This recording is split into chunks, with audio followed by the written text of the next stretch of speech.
Friends, అందరికీ నమస్కారం. ఈరోజు వార్తలు ముఖ్యాంశాల్లోకి వెళ్దాం. ఈరోజు వార్తల్లో ప్రాథమిక అంశాన్ని కనుక మనం చూసినట్లయితే రైతులందరూ కూడా సంఘటితమై ఒక 10 మంది రైతులు, నల్గొండ జిల్లాకు సంబంధించిన 10 మంది రైతులు అనేవారు హైకోర్టులో పిటిషన్ వేయడం జరిగింది. 2 లక్షల రుణమాఫీ రాలేదు. ఒక దొంగ హామీల ద్వారా మమ్మల్ని ఎన్నికల్లో మోసం చేస్తూ ఓట్లు వేయించుకున్నారని. ఆ కేసుని మరి హైకోర్టు అని స్వీకరించింది. రేపు కొట్టేస్తుందా కొట్టేదా అనే విషయాన్ని చూడాలి. ఒకవేళ కనుక హైకోర్టు కనుక దాన్ని కనుక చీటింగ్ చేసినట్లయితే ప్రజాస్వామ్యం అనేది బతుకున్నట్టుగా మనం భావించవచ్చు. సెకండ్ విషయాన్ని కనుక మనం చూసినట్లయితే కేటీఆర్ గారికి సంబంధించిన ఈ కార్ రేసింగ్ ఏదైతే ఉందో నిన్న దానికి సంబంధించి విచారణకు పిలవడం జరిగింది. కేటీఆర్ గారు కూడా దానికి హాజరయ్యారు. బట్ అక్కడ ప్రాథమిక విచారణకి కేటీఆర్ గారు సహకరించలేదు, తన యొక్క లాయర్ని అనుమతించలేదని. అసలు నిజంగా ఇక్కడ ఏంటది అవినీతి జరిగింది అని మనం చూడవచ్చు. ఏదైతే కాంగ్రెస్ అనుకూల మీడియా ఏదైతే ఉందో అవినీతి జరిగింది, అందుకే కేటీఆర్ గారు భయపడి వెళ్ళలేదు అని. ఏదైతే టీఆర్ఎస్కి అనుకూల మీడియా ఉందో ఒక విధంగా ఏంటిది లేదు, మాకు చట్టబద్ధంగా న్యాయబద్ధంగా ప్రజాస్వామ్యయుద్ధంగా లాయర్ని తీసుకెళ్లే అధికారం ఉంది, చట్ట ప్రకారం ఉంది. ఈ రెండింటిని కంపేర్ చేసుకుని మనం కనుక చూసినట్లయితే ఇక్కడ ఏదైతే కంపెనీ ఉందో అంటే ముడుపులు అందాయి, టీఆర్ఎస్ పార్టీకి ఎలక్ట్రానిక్ బాండ్ రూపంలో ముడుపులు అందాయి అని ఉంటుందో అదేంటండి, గ్రీన్కో అనేది ఒక ప్రైవేట్ స్వతంత్ర కంపెనీ. ఆ కంపెనీకి ఈ కార్ రేసింగ్కి సంబంధం లేదు. ఇక్కడ ఏదైతే కాంగ్రెస్ చేస్తున్న ఫాల్స్ అలిగేషన్గానే మనం భావించవచ్చు. అక్కడ ముడుపులు అందాయి అనుకోవడానికి అవకాశాలు అయితే లేవు.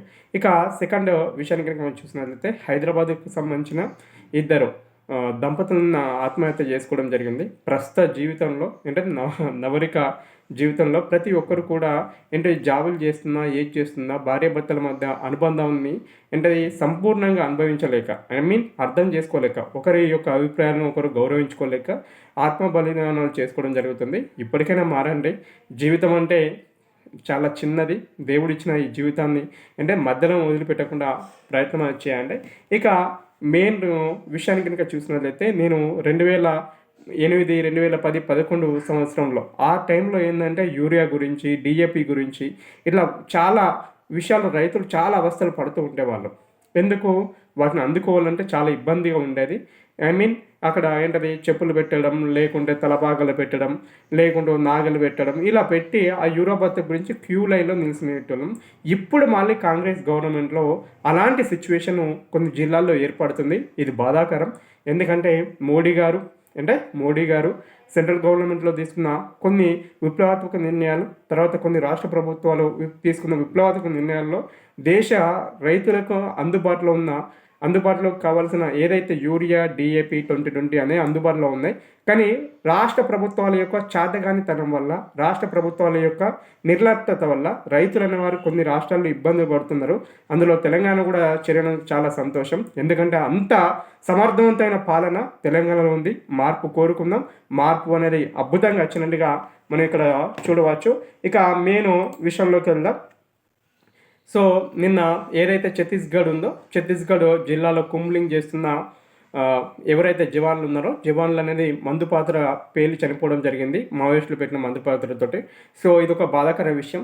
ఏ దేశంలోనైనా, ఏ రాష్ట్రంలోనైనా, ఏ ప్రాంతంలోనైనా ప్రజలకి తిరుగుబాటున ఎప్పుడు వస్తుందంటే ప్రజాస్వామ్యయుతంగా పరిపాలన చేయకపోయినప్పుడు, ప్రజల్ని హింసిస్తున్నప్పుడు దానికి పరికాష్ఠగా మనం చూడవచ్చు. కాంగ్రెస్ పాలిత రాష్ట్రాలు ఏవైతే ఉన్నాయో తెలంగాణలో, అదేవిధంగా కర్ణాటకలో, హిమాచల్ ప్రదేశ్లో అడ్డగోలు హామీలు ఇచ్చాయి. దేశం ఎటుపోయినా పర్లేదు, దేశ ప్రజలు ఎటుపోయినా పర్లేదు, నేను పంచుతా అన్నారు. పంచుతూ సంపదను సృష్టించడం తర్వాత ఉన్న సంపదను డిస్ట్రాయ్ చేస్తూ దేశానికి ఒక వినాశకంగా తయారవుతుందని మనం అర్థం చేసుకోవచ్చు.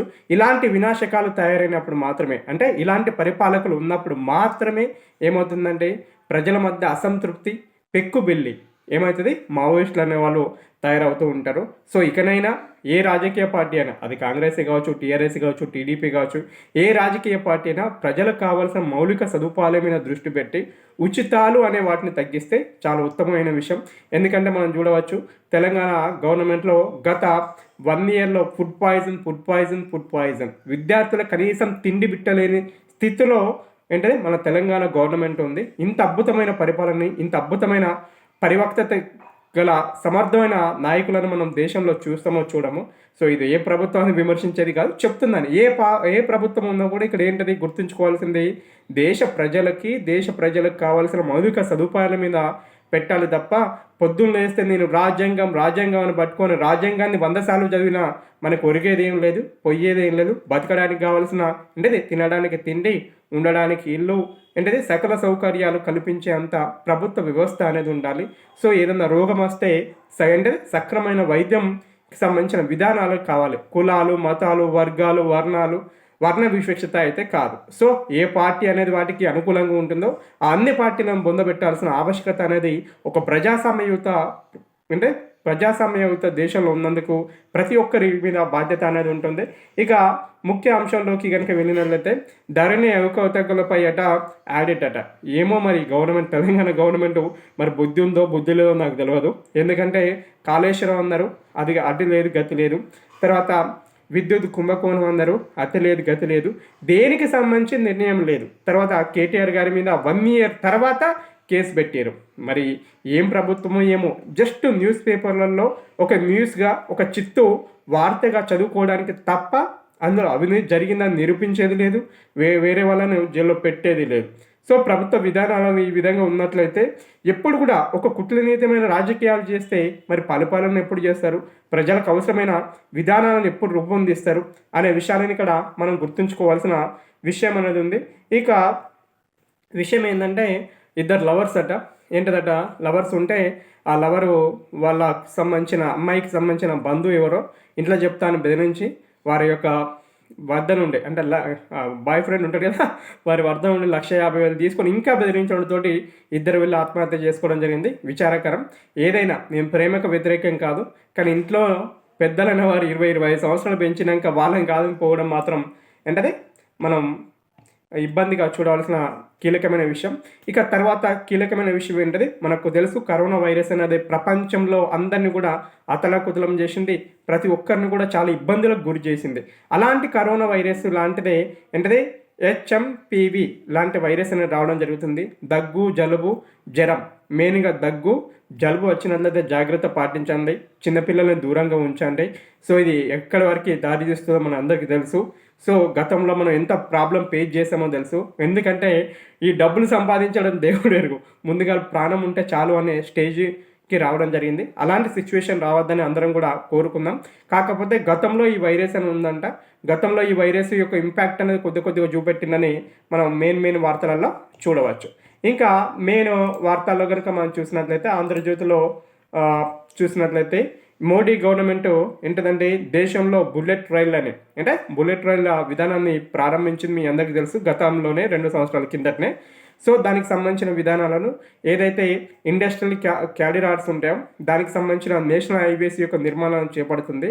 ప్రతి చేసే అప్పు ఏదైతే ఉంటుందో ఏ ప్రభుత్వమైనా, కేంద్ర రాష్ట్ర ప్రభుత్వాలు ఏ ప్రభుత్వమైనా ఏ దేశ ప్రభుత్వమైనా చేసే అప్పుని దేని మీద ఖర్చు చేయాలండి, మౌలిక సదుపాయాల కలప మీద ఖర్చు చేయాలి. ఆ విషయంలో నరేంద్ర మోడీ గారిని మనం చూడవచ్చు. ఎందుకు ఈ మాట అంటున్నాను అంటే మన దేశంలో మోడీ గారి గవర్నమెంట్ వచ్చేసరికి 50 లక్షల కోట్ల అప్పు ఉంటే ఇప్పుడు 1,50,000 కోట్ల అప్పు అనేది అయింది. అంటే 1,50,000 కోట్ల అప్పు అయింది. అంటే 100 లక్షల కోట్లు అప్పు చేశారు మోడీ గవర్నమెంట్. మరి అప్పు చేసారు, అప్పునంతా ఉచితాలకు పంచలే. ఏం చేయడం జరిగింది, మెయిన్గా కనుక మనం చూసినట్లయితే 2014 సంవత్సరం వరకు ఉన్న రోడ్లన్నీ ఇప్పుడు విస్తరణలో ఉన్న రోడ్లన్నీ. కానీ ఇక్కడ మోడీ గవర్నమెంట్ని విమర్శించాలి అనుకున్నప్పుడు కొన్ని కార్పొరేట్ స్థాయిలో ఏవైతే ఉంటాయో కంపెనీలు ఉంటాయో వాటిని దివాలా తీసినాయని NBSP కిందకి కన్వర్ట్ చేస్తూ ఆ ఫండ్స్ను రద్దు చేయడం, వారికి ఉచితాలను ప్రకటించడాన్ని మాత్రం హర్షించదగ్గ విషయం అయితే కాదు. కానీ ఏదైతే ఉందో నేషనల్ హైవేస్ మీద మౌలిక సదుపాయాల మీద చేసే ఖర్చు అనేది దేశ బాగు కోసమే. సో ఈ విషయంలో నరేంద్ర మోడీ గారిని ఎంత పొగిడినా తక్కువే. ఇక మనం కనుక చూసినట్లయితే ఇవి ఈరోజు మెయిన్ వార్తలు. ఇలాంటి రోజు వార్తా విశ్లేషణ కావాలి అనుకున్నట్లయితే మన ఛానల్ని సబ్స్క్రైబ్ చేయండి. ఈ వీడియో కనుక మీకు నచ్చినట్లయితే లైక్ చేయండి, సబ్స్క్రైబ్ చేయండి, ఫ్రెండ్స్ అండ్ ఫ్యామిలీ మెంబర్కి షేర్ చేయండి. జై హింద్, శుభదినం.